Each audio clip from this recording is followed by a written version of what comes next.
Application of integration. इसमें हम करेंगे, इसमें बोर्ड के क्वेश्चन, बोर्ड में एक क्वेश्चन आता है, वन क्वेश्चन ऑफ 6 मार्क्स, बहुत इम्पोर्टेंट ये है। अब इसमें हम करेंगे एरिया अंडर द कर्व। मैंने आपको क्लास में कुछ कंसेप्ट बताए थे, बहुत बहुत दिन हो गए, उसको रिवाइज कर लेते हैं। एरिया अंडर द कर्व, ये होता क्या है? देखिए, एरिया अंडर द कर्व का मीनिंग क्या है? सपोज करो आपके पास कोई कर्व है, y is equal to f x, ठीक हो गया। तो area under the curve y is equal to f x, और आपके पास दो लाइंस हैं। आपके पास एक सपोज करो लाइन है x is equal to a, और एक लाइन है x is equal to b. तो area under the curve y is equal to f x means area below the graph of, चलो मैं आपको यहाँ बता देता हूँ, सिंपल सा ये है, a x O y, area under the curve y is equal to f x. इसका मीनिंग क्या है? सबसे पहले ये आपको सपोज करो कि हमने y is equal to f x का जो ग्राफ ड्रा किया between x is equal to a x to b, तो ये आ गया आपके पास x is equal to a, और ये हो गया आपके पास x is equal to b. Basically ये लाइंस हैं, vertical lines, horizontal lines, vertical lines, जो आगे मैं अभी बताऊंगा आपको। पहले अभी मैं ये बता रहा हूँ कि area under the curve y is equal to f x का मीनिंग क्या होता है।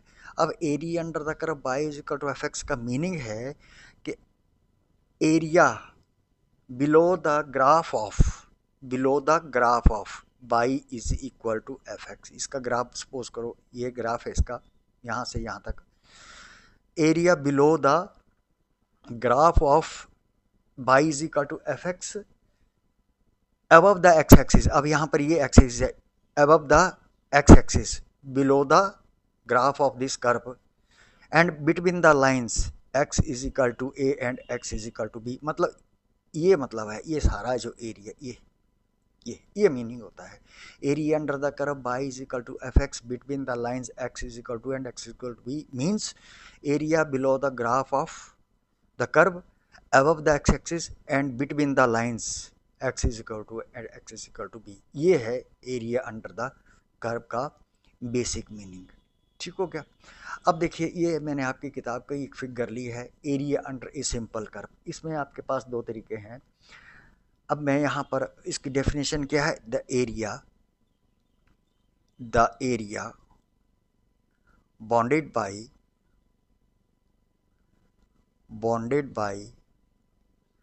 The curve y is equal to f x, x axis, यहाँ पर ये x axis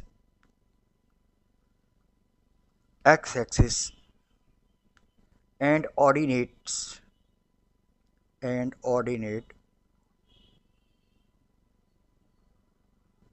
x is equal to a, x is equal to b is given by, देखिए ये आपके पास है y is equal to f x, इसका suppose करो ग्राफ ये है, और ये आपके पास एक लाइन है, ये x is equal to, ordinate भी होते हैं, कोई पॉइंट है उसका ऑर्डिनेट है, और ये आपके पास दूसरा पॉइंट है उसका ऑर्डिनेट भी है। तो ये जो शेडेड है, ये जो ये एरिया है, वो क्या कैसे लिखेंगे, area is equal to integral x is equal to a, limit आ गई x is equal to a to x is equal to b, और साथ में ये जो है कर्व बाई, और इसकी इंटीग्रेशन हो गई with respect to x,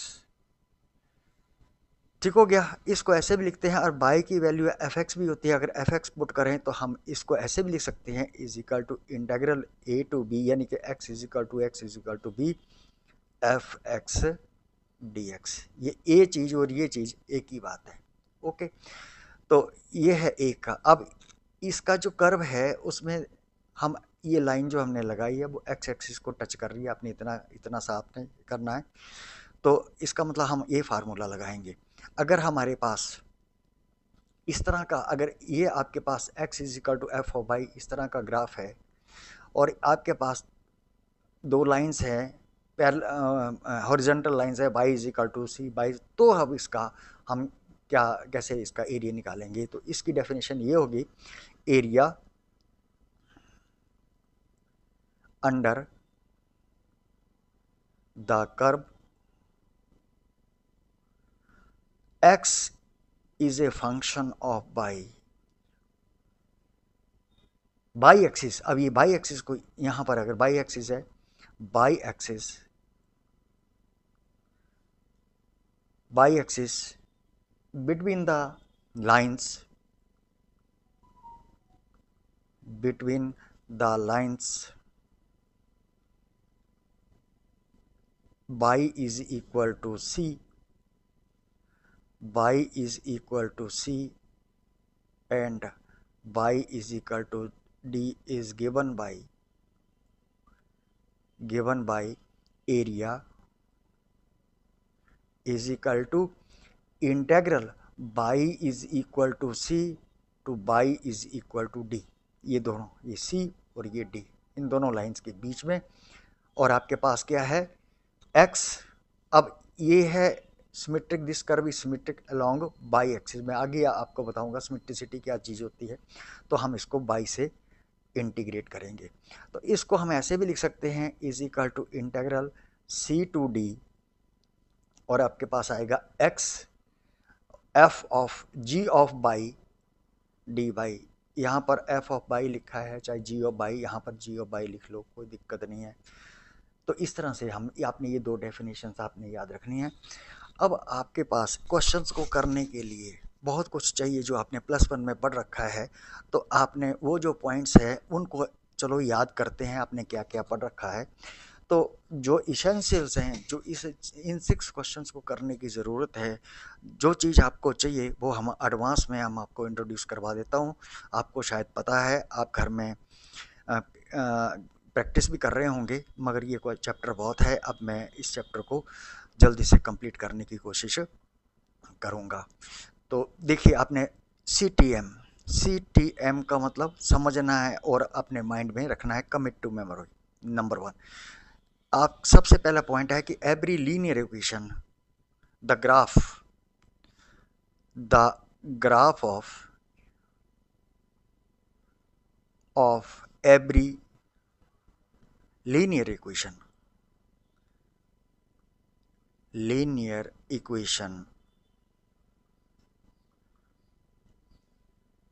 in x and y,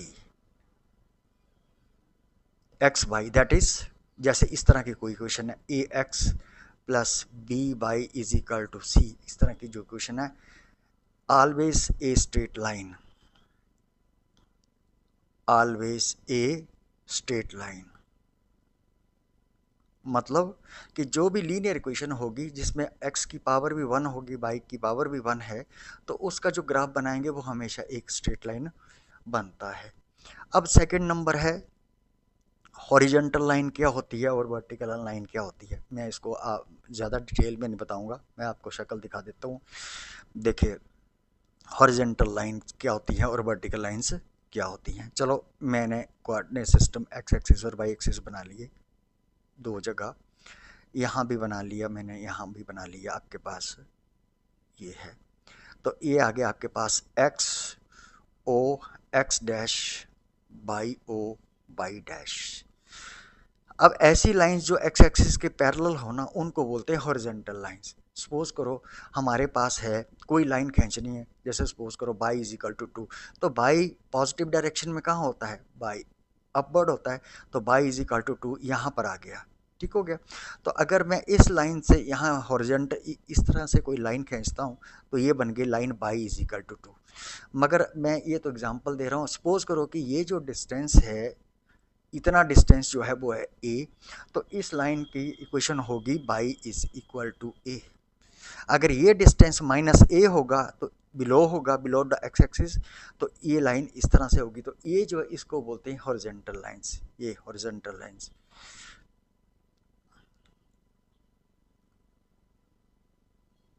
horizontal line इस तरह की जो है। अब सेकंड, दूसरे केस में क्या है, x O x dash y O y dash, any line which is parallel to y axis is known as vertical line. अब सपोज करो कि यहाँ पर ये है, यहाँ पर जैसे 0 1 2 3, चलो मैंने ये ले लिया 3 सपोज करो। अब मैं यहाँ से एक लाइन ड्रॉ करता हूँ, ये पैरेलल टू बाई एक्सिस, तो ये जो लाइन है इसको बोलते हैं वर्टिकल लाइन, और इसकी जो डेफिनेशन होगी वो होगी x is equal to b. Suppose करो कि ये जो डिस्टेंस है ये डिस्टेंस b है, तो x is equal to b, तो इसको बोलते हैं वर्टिकल लाइन, वर्टिकल लाइन। तो ये है हॉरिजॉन्टल लाइन और वर्टिकल लाइंस जो है। एक लाइन और होती है और उसको बोलते हैं ऑब्लिक लाइंस। ऑब्लिक लाइन वो होती है जो ना तो एक्स एक्सिस के पैरेलल होती है और ना ही बाई एक्सिस के पैरेलल होती हैं, उसका मैं अभी आगे आपको बताऊंगा, ठीक है। तो मैं समझता हूँ कि आपको समझ आ रही होगी। अब देखिए, अब सर्कल क्या चीज़ होती है। सर्कल मैं डेफिनेशन नहीं बता रहा हूँ, मैं आपको इक्वेशन और उसका ग्राफ बताऊंगा, क्योंकि हमें इक्वेशन और ग्राफ ही चाहिए। सर्कल, सर्कल आपने पढ़ रखा है, देखो स्टैंडर्ड इक्वेशन होती है सर्कल की, x माइनस एच का whole square plus y minus k whole square is equal to r square. इसका सेंटर होता है, सेंटर इसका है एच के, और रेडियस है आर। इसका सेंटर एच के और रेडियस आर। तो चलो इसको हम प्लॉट करने की कोशिश करते हैं। जस्ट एक इस तरह से ये हमारे पास आ गया एक्स एक्सिस और बाई एक्सिस, एक्स ओ बाई। जैसे सपोज करो मैं इसकी आपको एग्जांपल देता हूँ। फॉर एग्जांपल सपोज को इसका जो सेंटर है वो है 2 3, तो क्या होगी x minus 2 whole square plus y minus 3 whole square is equal to 3 square. ठीक हो गया। तो इसका जो सेंटर है C जो है वो है 2 3, और इसका रेडियस भी है वो क्या है आपके पास 3। अब इसको आप जब बनाएंगे तो ये x इज इक्वल टू 0 1 2 और y इज इक्वल टू 0 1 2 3, यहाँ पर आपके पास कोई सर्कल आएगा और उसका रेडियस जो है वो r होगा। तो इस तरह से ये है equation of the circle, x minus h whole square plus y minus k whole square is equal to r square. तो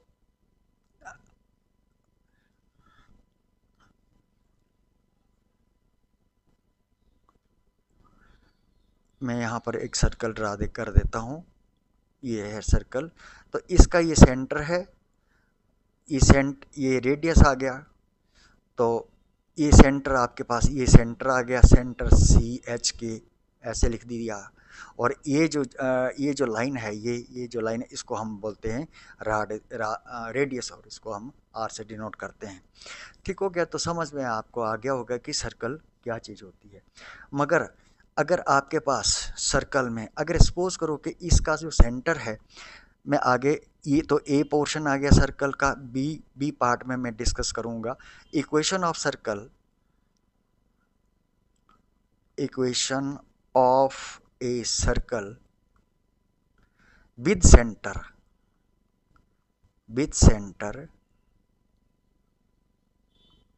एट द ओरिजिन का मतलब होता है 0 0, एंड रेडियस आर, वो क्या होगी अगर किसी, देखिए इस तरह से find the equation of the circle with centre origin. तो सबसे पहले सर्कल ड्रा करो, उसके बाद फिर आपने ओरिजिन बनाना है, आपका फिगर बहुत आसानी से बन जाएगा। अब देखिए ये सेंटर है, ये ओरिजिन में, तो यहाँ से मैं एक्स एक्सिस ड्रॉ कर देता हूँ और यहाँ से मैं वाई एक्सिस ड्रॉ कर देता हूँ। ये देखिए, तो ये जो है वो है सर्कल एक्स, ये ओरिजिन है, इसका सेंटर ओरिजिन एक्स डैश और बाई ओ बाई डैश, तो ये सर्कल है। तो इसकी इक्वेशन क्या होगी, इस सर्कल की इक्वेशन होगी x square plus y square is equal to r square. ठीक है, क्यों? अगर इस यहाँ ये जो ऊपर वाली जो हमारे पास स्टैंडर्ड जो इक्वेशन है, इसमें एच और के जो है वो ज़ीरो ज़ीरो हैं। जब यहाँ पे ज़ीरो होगा, यहाँ भी ज़ीरो होगा, तो हमारे पास ये आएगी। तो ये होगी सर्कल की इक्वेशन है जिसका सेंटर ओरिजिन में है और रेडियस इसका आर है। तो ये आप इसके पास ये रेडियस है। अब देखो ध्यान से, इसमें एक मैं बात बता रहा हूँ। अब ये जो है सर्कल जो है, इसमें हमने अगर हमें अगर इसे बोला जाए कि सर्कल का एरिया निकालो, तो हम ये सिमेट्रिक है अबाउट द एक्सिस, यानी कि जितना आपके पास ये है एरिया, उतना ही ये है और उतना ही ये है और उतना ही ये है। ये बात ध्यान में नोट करना, आगे इसकी ज़रूरत पड़ेगी। ठीक हो गया। अब उसके बाद आपने पढ़ा है four standard forms of parabolas. तो ये वो इम्पोर्टेंट है। फोर फोर स्टैंडर्ड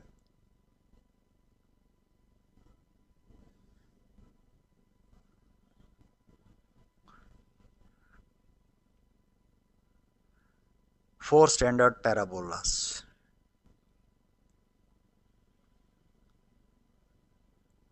हमें कुछ ज़्यादा नहीं चाहिए, हमें थोड़ा इसकी पैराबोला जी एक तो वर्टेक्स चाहिए।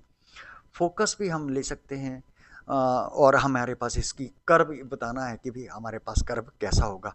तो देखिए, पहला टाइप का होता है y square is equal to 4ax। Second type का है y square is equal to -4ax। Third type का मैं यहाँ लिख रहा हूँ x square is equal to 4a/। और फोर टाइप का होता है x square is equal to -4a/। ठीक हो गया, कोई बड़ा मुश्किल नहीं है, ये आसान है। चलो अब हम इसकी फिगर्स ड्रा करते हैं। अब मैं y square is equal to 4x के लिए यहाँ पर फिगर ड्रा कर रहा हूँ कि ये किस तरह का पैराबोला हमारे पास होगा। देखिए, x origin O, x dash by O by dash. देखिए, कहता है कि for every positive values of x, by square की वैल्यू भी पॉजिटिव ही आएगी, क्योंकि बाई क्या है, बाई स्क्वायर है, इसका मतलब बाई पॉजिटिव है। तो बाई पॉजिटिव कहाँ होगा, यहाँ है, ये। ठीक हो गया। अब देखिए, y square is equal to 4x, इसके ये जो है ये पैराबोला होता है और इसको हम बोलते हैं राइट हैंडेड पैराबोला। ये राइट हैंडेड पैराबोला इस टाइप का होता है। ठीक है, मैं दोबारा बनाता हूँ फिगर ताकि आपको क्लियर हो जाए। इस तरह का ये जो पैराबोला है वो इस तरह का बनता है, ये इस तरह सा, ये इस तरह का पैराबोला है। और ये इसकी जो वर्टेक्स है वो जीरो ओरिजिन पे होती है, ओरिजिन पे 0 0। ये इसकी वर्टेक्स है, इसकी वर्टेक्स ये। और इसका जो फोकस है वो आपके पास ये है, फोकस FA0। A0, ए क्या है, वो ये है, ए यहाँ से निकालेंगे, ये फोकस है आपके पास। ठीक हो गया। और यहाँ से any line which is perpendicular to the axis, ये एक्स ओ एक्स डैश, इसको बोलते हैं पैराबोला की axis, axis of the parabola. और any line which is perpendicular to the axis and passes through the focus is known as LR, latus rectum. ठीक हो गया। तो अगर मैं यहाँ से एक लाइन बनाता हूँ इस तरह से, तो ये लेटेस्ट रेक्टम होगी, ये लेटेस्ट रेक्टम होगी। और इसकी इक्वेशन क्या होगी, आपको इक्वेशन देखनी है। इसकी इक्वेशन, ये लेटेस्ट रेक्टम है, इसको बोलते हैं लेटेस्ट रेक्टम LR। और इसकी इक्वेशन है x is equal to a, because this point, ये जो पॉइंट है इसका x कोऑर्डिनेट a है, तो ये लाइन जो है वो वर्टिकल लाइन होगी, और उसकी इक्वेशन होगी x is equal to a, ये। ठीक हो गया। अच्छा सर देखिए, अब ये राइट हैंडेड पैराबोला में क्या होता है, राइट साइड में x होता है, और क्योंकि x जो है वो पॉजिटिव इधर ही होते हैं। अब 22 इज इक्वल टू -4x, ये लेफ्ट हैंडेड होगा क्योंकि यहाँ पर x जो है वो माइनस है। तो इसको जब हम बनाएंगे तो हमारे पास क्या आएगा, इसकी फिगर्स हम ड्रॉ करते हैं, हमें फिगर चाहिए, बाकी कुछ नहीं। X o x dash y o y dash. अब राइट हैंड साइड नेगेटिव है, मतलब x की नेगेटिव वैल्यूज है। For all positive values of y negative values of x, क्योंकि यह माइनस है। तो पॉजिटिव वैल्यूज कहाँ है आपके पास, बाई की ऊपर है, नेगेटिव वैल्यूज कहाँ है, एक्स की इस तरफ है। तो ये क्या हो गया आपके पास, पैराबोला हो गया। और इस पैराबोला को हम बोलेंगे लेफ्ट हैंडेड पैराबोला, ये इस टाइप का, ये सॉरी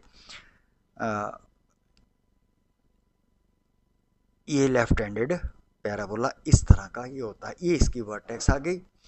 अब उसके बाद है आपके पास एक्स की इज इक्वल टू 4 है। For every positive values of x positive values of y, इस तरह से भी इसको याद हम रख सकते हैं। तो देखिए इसका मैं यहाँ पर फिगर बना रहा हूँ, positive values of x positive values of पाई।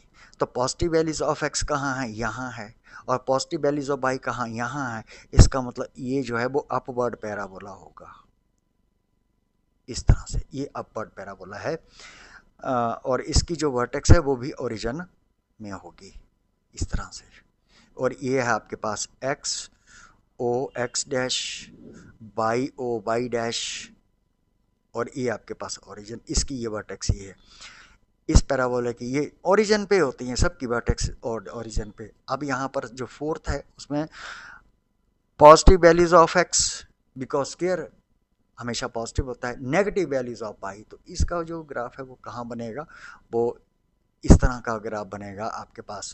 बस आपको ये ग्राफ चाहिए और आपने ये याद करने हैं। याद क्या करने हैं, अपने दिमाग में बिठा लेने हैं। ये नेगेटिव, अब नेगेटिव वैल्यूज कहाँ होती है, ये होती है बाई की नेगेटिव वैल्यू यहाँ पर होती है, और एक्स की पॉजिटिव वैल्यूज क्या है वो आपके पास यहाँ पर होती है। तो आपका जो ग्राफ है वो क्या कैसे बनेगा, डाउनवर्ड, इसको बोलते हैं डाउनवर्ड पैराबोला, इस तरह से ये डाउनवर्ड पैराबोला इस तरह से आ गया। तो ये चार जो पैराबोलास हैं उसमें आपने वर्टेक्स, इसकी वर्टेक्स यहाँ है, इसकी शेप्स आपने माइंड में रख लेनी है और आगे आपको ये काम आनी है। अच्छा, अब पैराबोला के बाद आपने +1 में पढ़ रखा है इलिप्स। इलिप्स की आपके पास दो वैल्यूज़ हैं, इलिप्स दो को इक्वेशंस हैं, और वो क्या क्या हैं उसको हम डिस्कस करते हैं। इक्वेशंस ऑफ इलिप्स,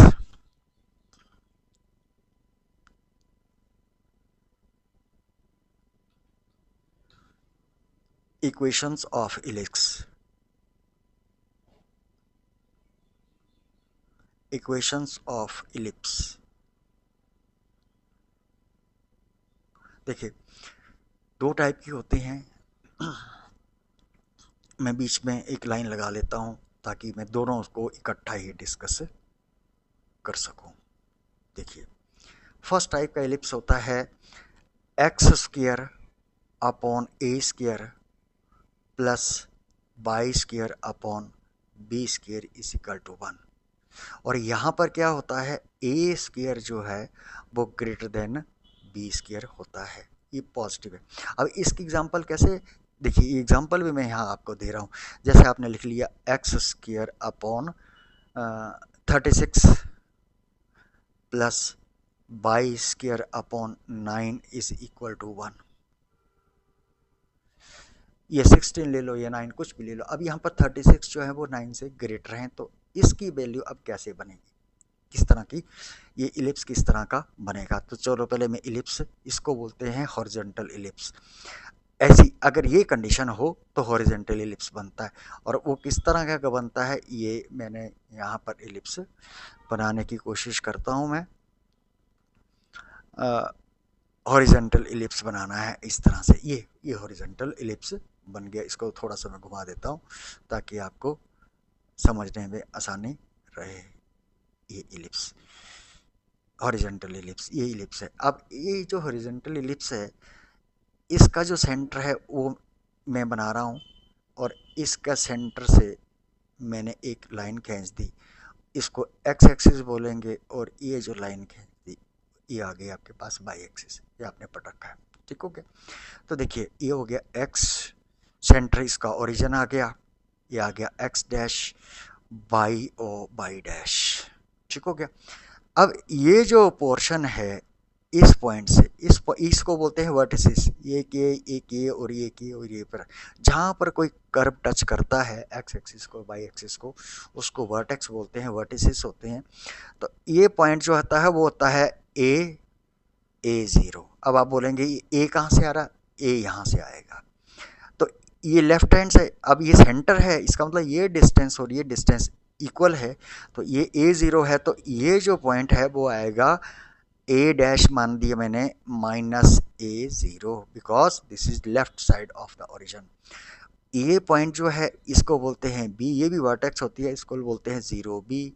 और ये है आपके पास B डैश, आपको याद आ रहा होगा जो आपने +1 में पढ़ रखा है, ये आ गया, ठीक हो गया। अब इसमें एक बात देखने वाली है कि ये जो डिस्टेंस है वो इससे ग्रेटर है, because A² is greater then B²। तो ये जो डिस्टेंस है वो उससे ग्रेटर है, इसको बोलते हैं हॉरिजॉन्टल एलिप्स। तो इसमें जो ये डिस्टेंस ग्रेटर है तो ये होगी मेजर एक्सिस और ये होगी माइनर एक्सिस, बस आपने इतना याद रखना है। ये जो है इसको बोलते हैं मेजर एक्सिस, मेजर एक्सिस, ये एक्सिस। और जो ये है इसको, ये जो वाई एक्सिस है इसको बोलते हैं माइनर एक्सिस, माइनर एक्सिस, ठीक हो गया। सेंटर इसका 0, वर्टेक्स आपकी जा रही ये है। अब आपका इसका फोकस वगैरह जब ज़रूरत पड़ेगी तब मैं बता दूंगा कि फोकस FAE0 होता है, इसका फोकस यहाँ पर दो फोकस होते हैं जिसका फोकाई बोलते हैं, इसका एक फोकस होता है FAE0, AE0, दूसरा हो गया F डैश -AE0। बस इतना सा हमें ये चाहिए, बस आपको ये फिगर आनी चाहिए।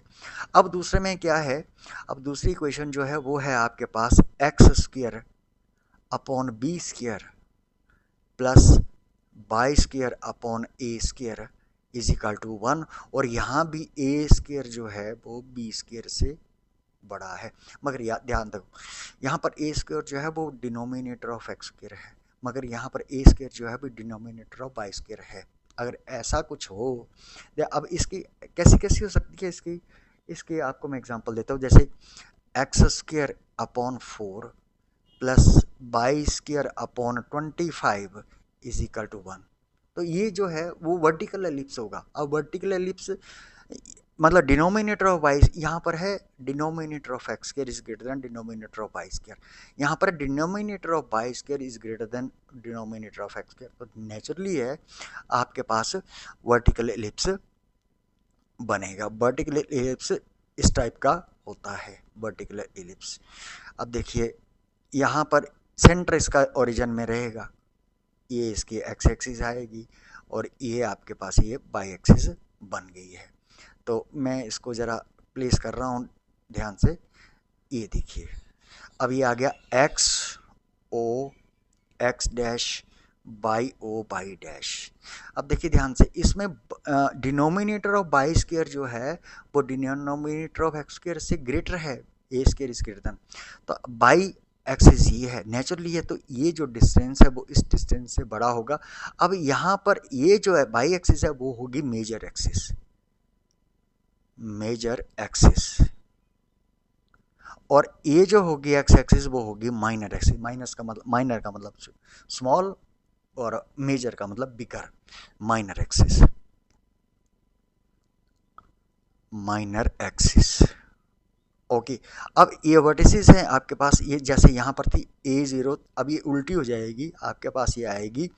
अब जब वर्टिसेस लिखनी है तो हमने मेजर एक्सिस से शुरू करना है A, तो ये आएगा 0A, और ये आ गया A डैश, तो ये आ गया 0 - A। ध्यान रहे मेजर एक्सिस में A डैश पॉइंट होते हैं, तो ये मेजर एक्सिस है तो मैंने यहाँ पर A डैश पॉइंट लिखे। माइनर एक्सिस पे B डैश पॉइंट लिखते हैं जैसे ये, तो आपके पास ये आएगा B, और ये आ गया आपके पास B0, B x is equal to B, y is equal to 0, और ये हो गया आपके पास B डैश -B और E0, ये वाला पॉइंट, ये वर्टिसेस हो गई 4। बस इतना सा हमें कुछ चाहिए। आगे है आपके पास आपके पास है टू लाइंस। देखिए इसमें मैं आपके पास लाइंस में आपको मैं एक डिस्कस कर रहा हूँ y is equal to x, और दूसरी मैं डिस्कस करता हूँ y is equal to -x। फिर इनको कंबाइन करके हम कुछ और डिस्कस करेंगे। देखिए जब आप इसका ग्राफ बनाएंगे, टेबल बनाएंगे, तो आप इसका, चलो मैं यहाँ पर आपको समझा देता हूँ। जैसे ये आपके पास है, टेबल बना दिए, चलो मैंने यहाँ पर एक सिंपल सा टेबल बना रहा हूँ। जैसे आपने 10th में की है y is equal to f x, तो आपके पास क्या है दो तीन वैल्यूज ले लो आप। यहाँ पर आपके पास x है, तो यहाँ पर y, when x is equal to zero y is equal to zero, when x is equal to one y is equal to one, when x is equal to minus one y is equal to minus one. मतलब वही value जो x लेगा वही by की value भी वही आएगी। अब इसका जब हम ग्राफ बनाते हैं तो ग्राफ कैसा बनेगा आपके पास, मैं बना, यहाँ पर मैं एक सिंपल सा ग्राफ बना रहा है। When x is equal to zero y is equal to zero, ये पॉइंट आ गया ओरिजिन पे, x zero y, x is equal to one y is equal to one, x is equal to one y is equal to one, यहाँ आ गया x is equal to minus one y is equal to minus one, तो यहाँ आएगा। इस तरह से x is equal to to Y is equal to two, x is equal to minus two y, तो आपके पास इस तरह की एक इक्वेशन बनेगी। ये देखिए, इस तरह से एक आपके पास लाइन बनेगी, और ये जो लाइन है वो ओरिजिन से पास करेगा। अभी बताता हूँ मैं ओरिजिन से पास है आपने कैसे चेक करना है। तो ये है, ये लाइन जो है वो है y is equal to x, ये वाली लाइन देखिए। अब ये ओरिजिन है, ओरिजिन के कोऑर्डिनेट होते हैं जीरो जीरो। आप जो कर्व है उसमें आप x is equal to zero y is equal to zero put करेंगे तो आपके पास आएगा zero is equal to zero. ठीक है, zero is equal to zero जब एक्स और वाई इक्वल। इसका मतलब क्या हो गया, लेफ्ट हैंड साइड और राइट हैंड साइड इस इक्वेशन की सेटिस्फाई हो रही है। तो इसका ऐसा अगर आपके पास कोई मिल जाए तो हम बोलते हैं, हम कहेंगे कि वो जो लाइन है वो ओरिजिन से पास कर रही है। अब देखिए y is equal to minus x है, x is equal to one लेंगे तो y की वैल्यू नेगेटिव आएगी, x इज की वैल्यू नेगेटिव लेंगे तो y की वैल्यू पॉजिटिव आएगी। तो अब इसका सिंपल सा कर्व होगा आपके पास, ये देखिए मैं एक्स एक्सिस वाई एक्सिस बना रहा हूँ। तो इसका ये जो है लाइन है, इस लाइन की इक्वेशन, ये जो लाइन है इसका ग्राफ क्या होगा, इस तरह का ग्राफ होगा, ओरिजिन से पास करेगा, और ये होगा y is equal to minus x, ये ग्राफ, इस लाइन का ग्राफ। ठीक है, तो ये दो स्टैंडर्ड है, और एक हमारे पास और है, और वो क्या है, एक कर्व है आपके पास बाई इज इक्वल टू, ये आपने पढ़ रखा है प्लस वन में, मॉड एक्स। ठीक है, अब इसकी जो इसका ग्राफ है वो कैसे होगा। अब सबसे पहले आपको ऑब्जर्व करना पड़ेगा कि मॉड एक्स किसके बराबर होता है, ये एक्स के बराबर हो गया when when if x is greater than equal to zero, यानी कि पॉजिटिव वैल्यूज के लिए, और ये आपके पास आएगा माइनस एक्स कब, if x is negative values के लिए। ओके, ठीक है। तो इसका अगर आपको नहीं समझ आ रही है तो 8वीं में आपने एक रियल लाइन पढ़ी हुई है, मैं उसको भी यहाँ पर डिस्कस कर देता हूँ ताकि आप पजल ना हो। ये जीरो है। अब देखिए ये है x is equal to zero, ये आगे x is equal to zero, ये पॉइंट है x is equal to zero, और ग्रेटर देन जीरो, तो ग्रेटर देन जीरो आप कहाँ जाना पड़ेगा, इधर को जाना पड़ेगा, पॉजिटिव वैल्यूज ये है। ठीक हो गया। कहता है कि अगर x ग्रेटर देन जीरो है तो मॉड x की वैल्यू जो है वो क्या होगी, x है, ये देखिए x मॉड x की वैल्यू पॉजिटिव वैल्यूज के लिए, और जीरो है तो ये आपके पास जीरो ही रहेगा। और अगर x नेगेटिव है, नेगेटिव वैल्यूज के लिए कहाँ जाना पड़ेगा, इस तरफ को, ये नेगेटिव वैल्यूज के लिए और ये पॉजिटिव वैल्यूज के लिए। इसको basically x is greater than zero को हम पढ़ते हैं positive, x is negative less than zero को हम पढ़ते हैं नेगेटिव। तो ये नेगेटिव वैल्यूज के लिए ये है आपके पास, तो मॉड एक्स की वैल्यूज का आपके पास क्या आ गई, माइनस एक्स। इसका मतलब क्या हो गया, इसका मतलब क्या हो गया कि बाई की वैल्यू जो है वो एक्स होगा कब, when x is positive, positive values के लिए एक्स इज इक्वल टू 1 2 3 4 5, और बाई की वैल्यू जो है वो माइनस एक्स होगी कब, when x is equal to minus one minus two minus three minus four. तो बाई आपके पास ये बन गया, ये y is equal to x if positive values के लिए, और y is equal to minus x when negative values के लिए। तो अब पिछला केस आ गया आपके पास, जब आप इसका ग्राफ बनाएंगे तो आपके पास क्या आएगा, ग्राफ बनाएंगे तो आपके पास क्या आएगा, x o x dash y ओ बाई डैश। अब x की पॉजिटिव वैल्यूज कहाँ है, 1 2 3 4 ये है, ये इस तरफ है, 0 0 है तो 0 है, 1 2 3 4, ठीक हो गया। व्हेन x यहाँ पर लिखेंगे, when x is equal to 1 y is equal to 1, when x is equal to 2 y is equal to 2, when x is equal to 3 y is equal to 3, when x is equal to y is equal to 4, यहाँ पर put करेंगे तो आपके पास यही आएगा। तो अच्छा, अब इसको हम मिला देते हैं तो आपके पास क्या आएगा, ये ऐसी कर्व आएगी, नीचे को नहीं होगी, बस इतनी होगी। और ये हो गया आपके पास, ये क्या कौन सी ब्रांच आ गई, y is equal to x, इतना। अब नेगेटिव वैल्यूज के x की -1 -2 -1 -2 -3 इधर होंगी, जब आपके पास क्या y is equal to -x है, ये -x। When x is equal to -1 होगा तो y हमेशा पॉजिटिव होगा, तो माइनस माइनस प्लस हो जाएंगे, तो आपके पास क्या आएगा, ये यहाँ पर x is equal to -1 y is equal to 1, ये आएगा। इस तरह से आपके पास एक ब्रांच और बनेगी, ठीक है। तो इसको भी अब जब आप कंबाइन करोगे तो हमारे पास ऐसी लाइन बनेगी, यहाँ पर मिलेगी वो जो लाइन में यहाँ पर ये वाली लाइन यहाँ पर मिलनी चाहिए। तो ये हो गई y is equal to -x, और इस सारा ग्राफ को हम लिखेंगे तो ये हो गया y is equal to mod x। तो y is equal to mod x का ग्राफ जो है वो इस तरह का होता है, नीचे नहीं होता है, बिलो द x एक्सिस नहीं होगा। अच्छा, और आपने एक मैक्सिमम क्वेश्चंस में एक इंटीग्रेशन का फार्मूला मैंने आपको क्लास में भी बताया था, वो ये होता है, इसको आपने याद रखना है, CTM। ये फार्मूला बहुत इंपॉर्टेंट है इंटीग्रेशन का, कि integral under root a square minus x square d x is equal to x upon 2। Under root जो ये है वही a square minus x square plus a square by 2 sine inverse x upon A.